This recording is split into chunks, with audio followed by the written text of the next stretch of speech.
I'll start this presentation with a question.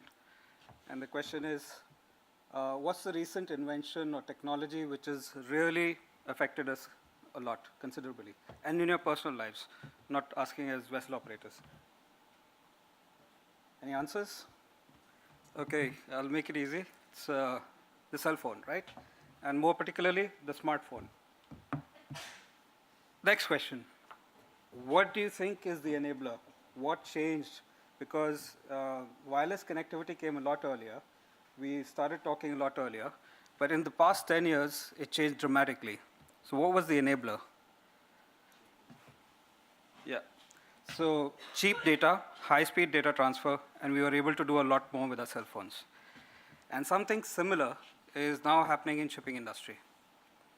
We now have a lot of digitalization happening, and the enabler for this digitalization is, again, satellite-based, high-speed data, and now it's at quite a competitive rate. Some people may disagree, but yeah, it's a lot cheaper than what it used to be, right?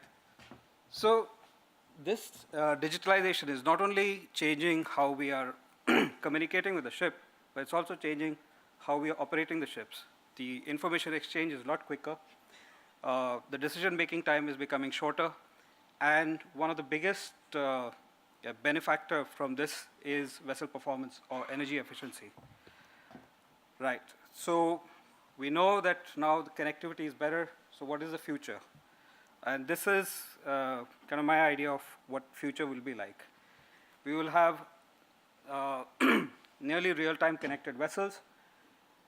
The data transfer will be nearly automated. We will also have transparent data, so that means it will be one truth for all. The ships will be taking much more proactive part when it comes to vessel operations and energy efficiency. We will be having a standardized way of working, which will be across fleet, will have like a uniformity, so when crew changes from one ship to the other, they don't feel the change of the ship because the systems are same. And connectivity makes that more possible. On the shore side, what will happen is we'll be having much more data, we'll have much more analytics, and we'll have people like me doing 24/7 monitoring of how we are performing, okay? And that brings me to the next question is, you know, with so many changes in technology, are we really getting to the right energy efficiency? And when I ask this question to my peers who are still sailing on vessels, they still say that when I start my voyage, I don't know what's my exact consumption at the end of the voyage. I don't have the tools for it. And this is quite surprising in the sense that we're an industry which has existed for so much time, and we still can't predict our end-to-end costs or end-to-end consumptions. And the main reason for this is the onus of all this research was on the ship owners, and the industry was not contributing so much. But when you take something like space technology, NASA can put a probe on Mars with exact calculations without going wrong to the last decimal. Okay, but they have the budgets to do it. But we never had it. So what is changing now with the help of digitization and more data is where we were lagging, we can do some catch-up. We have a lot of data now, and we have the possibility to get even more data. Now to use that data smartly, to use machine learning, and to use self-correcting models, we'll be able to get far better energy efficiency results. So how much data is too much data? Okay, that's another question, because the vessel now is generating maybe 500 or 1,000 or maybe 10,000 data points per minute if you want to hook onto the vessel system. You can go into every part of the vessel and get a feed. But how much useful is it? What do you want to monitor? What do you want to optimize? And getting this data real time and monitoring 24/7, what all are you going to achieve? So where do you start with? You start with make it smart. And there's a definition for smart, the way we are approaching to smart. It should be changing from reactive to proactive approach. So whatever you are handling should help you to make proactive decisions, okay? Second is, it should give you a lead indicator of what things are happening. So if you're getting a barrage of data and you're not able to analyze it, it's not able to tell you with a traffic signal or with a negative or a positive number that things are going right or wrong, then data is useless. So present it in a simple form so that you can analyze it and then decide what my result measure is going to look like. So at the end of the voyage, how will my voyage look like? Did I do a good voyage? Did I execute nicely? Or could I have done something better? So this is an example of a process map for a smart data exchange. What we are applying in our 24/7 tracking is using one system to communicate with the vessel, with the control center that we've just set up, with our technical department, and with our customer. So it's one version of the truth for them. Okay, so I ask a lot of questions. One more question. How do we decide what to develop and measure?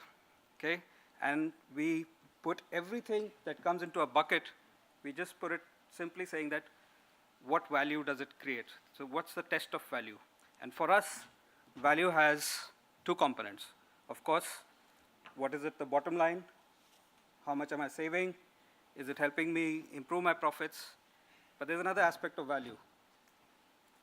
Am I removing any pain point? Am I making my everyday life better for me, for the shipboard crew, or for my customer? So when we put these two tests of value to everything that we've been told that we could do this, or we can do another process, or we could analyze this data, we came up that we need to do a integrated optimization control center. So this integrated performance optimization, we are looking at many things, what we are going to do, and this is what we are looking at now. So this is what the control center looks like. And we are monitoring smart parameters that we are getting. We work on traffic lights. So if we see consumption is going higher, lower, are we going faster, slower? Is there a stoppage? Is there any other alarms that we are getting from the ship? We analyze that, and we trigger an action. And we don't just limit it to performance management. So when we're talking about performance management, normally people think it's only about speed and consumption and hull condition. But what about the route? At the start of the vessel, start of the voyage, you talk to the vessel that maybe there's a better way to utilize currents. And if you utilize currents better, you'll be able to reduce the fuel consumption. Or you give them the tools to be able to analyze the same thing the same way that we are doing in the control center. So we share the same version of the truth. Also, we're looking at, we're always talking about optimizing the voyage. We are looking at consumption from the voyage point of view. But we all know the quicker the ship turns around, the better our voyage will be. So we should also look at how we are performing in the port. We should be able to measure each and every timestamp, each and every important operational parameter, and know that we were able to do it the best way. Benchmark it against the industry, benchmark it against the competitor, and find out that did we do a nice turnaround in the port. And we've all been talking about environment. Are we doing the right measures in the right ECA areas? Are we using the right fuel? All this kind of monitoring can be done through control centers like this. We are not just limiting to performance when it comes to energy management, but also to safety, the safety of the vessel, giving assistance in times of emergencies. A lot of us in emergencies, we are calling the ship again and again. At what rate are you drifting? How much time do you have till you are in safe waters? All this can be done ashore using tools like the control rooms that we have.